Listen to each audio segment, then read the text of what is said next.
Assalamualaikum warahmatullahi wabarakatuh. Perkenalkan, nama saya Anandia Zafrina Fisa, NPM 156 dari kelas analisis multivariat F. Di sini saya akan menerangkan tentang penelitian saya, yaitu yang berjudul pengaruh likuiditas, profitabilitas, leverage, dan aktivitas terhadap financial distress perusahaan manufaktur yang terdaftar di Bursa Efek Indonesia tahun 2016 hingga 2018. Di sini populasi dan sampelnya yaitu perusahaan manufaktur sektor makanan dan minuman yang terdaftar di Bursa Efek Indonesia tahun 2016 hingga 2018 sebanyak 13 perusahaan. Dan di sini sampelnya sendiri dari 13 perusahaan dikali dengan 3 tahun, yaitu 39 sampel. Teknik pengambilan sampel menggunakan metode purposive sampling dengan kriteria sebagai berikut. Metode penelitian menggunakan uji asumsi klasik, yang mana digunakan untuk menilai apakah di dalam sebuah regresi linear terdapat masalah-masalah asumsi klasik.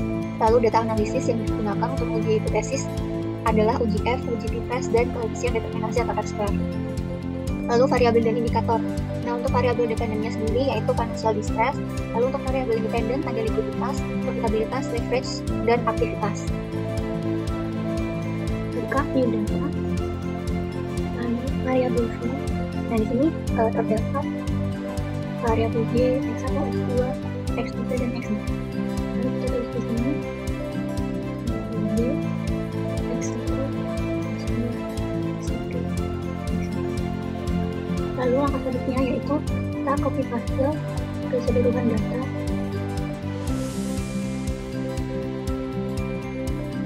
ke aplikasi SQL. Nah, berikut sesuai di jumlah sesuai pertama kali kita lakukan yaitu uji normalitas.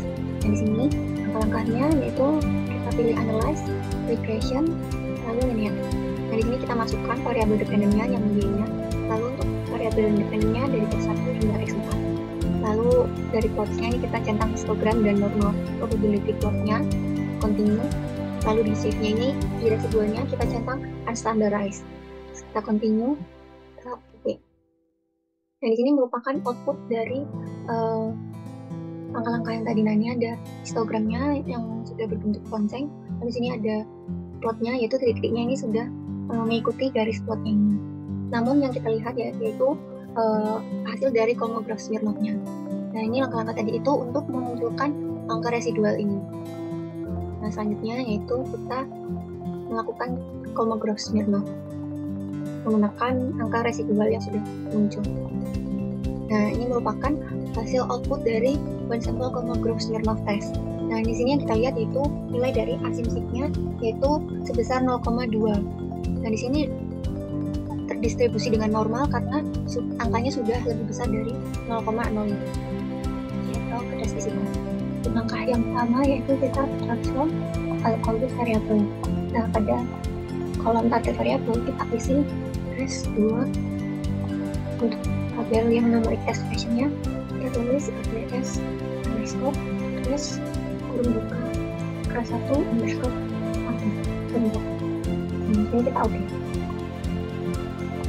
Dan yang langkah tersebut itu untuk memunculkan residual 2. Lalu kita regression ini ya. Lalu untuk yang kolom dependent kita ganti dengan residual 2. Nah, yang shift-nya kita hilangkan centang di residual unstandarized. Lalu kita oke. Nah, ini sudah muncul. Kita lihat pada kolom koefisien. Di sini variabel likuiditas angka sigma itu 0,242.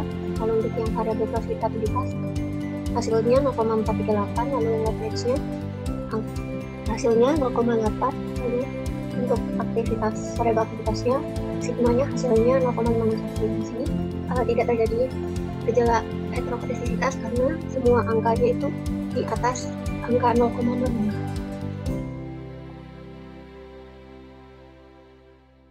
Setelah kita melakukan uji heterokodastisitas, kita bisa melakukan uji multikolinearitas.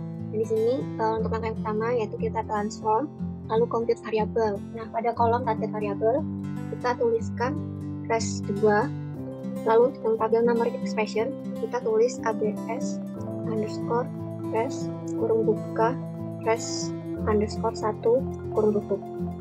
Dan sini kita oke.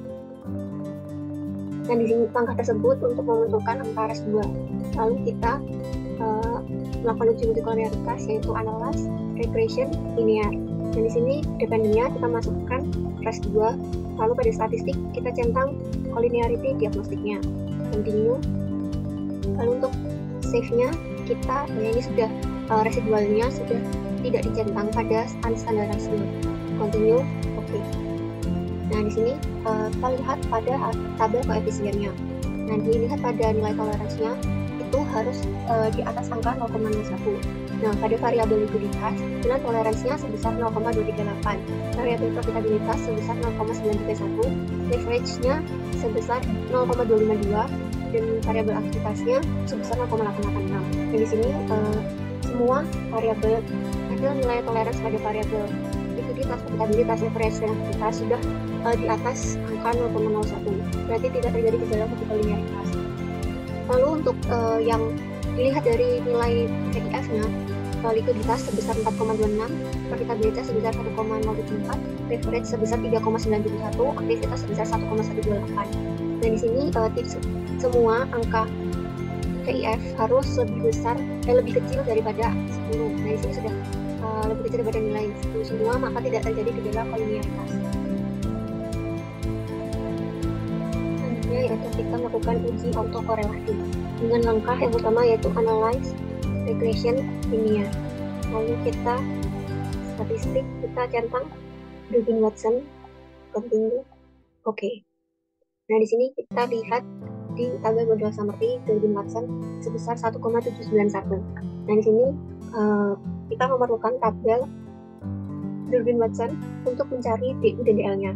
Nah di sini karena kita ada 4 variabel, kita lihat di kolom K4.